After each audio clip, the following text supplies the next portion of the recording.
যারা video editing করেন, video editing করার সময় আপনি কেউ আছে আপনারা ক্যাপকাট থেকে করেন, কেউ আছে ইনশর্ট অ্যাপ থেকে করেন।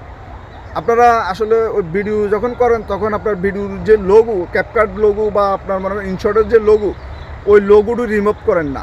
ওই লোগো যদি আপনি রিমুভ না করেন আপনার পেজে আপনি কখনো মনিটাইজেশন পাবেন না।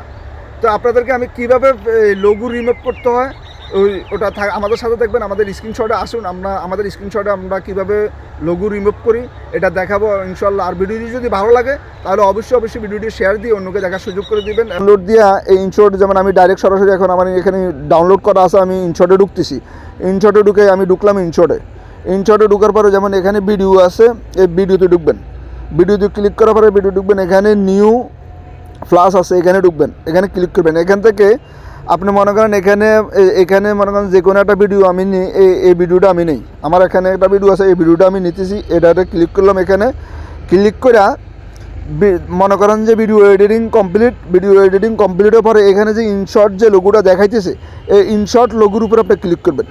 ইনশর্ট লোগোর উপরে ক্লিক করার পরে এখানে ফ্রি রিমুভ লেখা আছে নিচে, ফ্রি রিমুভও ক্লিক করবেন। এখানে ফ্রি রিমুভ যখন ক্লিক করবেন এখানে এখন এই লোগোটি রিমুভ হচ্ছে। আপনারা লক্ষ্য করুন কিভাবে করবেন। বাস এর লোগোটা রিমুভ হয়ে গেছে। এখন আমি এটাকে যেমন এখান থেকে এখন এটা ডাউনলোড করে নিব। এই যে এক্সপোর্ট, এই এক্সপোর্ট থেকে এখানে আসলাম, এইখানে এক্সপোর্টে আমি ক্লিক করলাম, ডাউনলোড হয়ে যাচ্ছে, বাস ক্লিয়ার। এভাবে আপনারা চাইলে আপনাদের যে বিভিন্ন অ্যাপস দিয়ে আপনারা ভিডিও এডিটিং করেন, এটা এই লোগোগুলা অ্যাপসের লোগোগুলো আপনারা রিমুভ করে নেবেন ইনশাল্লাহ।